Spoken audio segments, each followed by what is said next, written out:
ভিত্তিতে জানতে পারি যে আখাউড়া থেকে নদীপথে গাঁজা সহ দুজন মহিলা আসতেছে। তো আমার টহল টিম সহ আমরা পান্থশালার ঘাটে অবস্থান করি।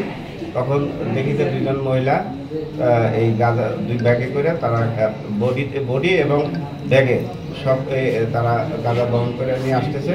তাদেরকে আমরা চ্যালেঞ্জ করি যে আপনাদের সাথে অবৈধ মাদক আছে।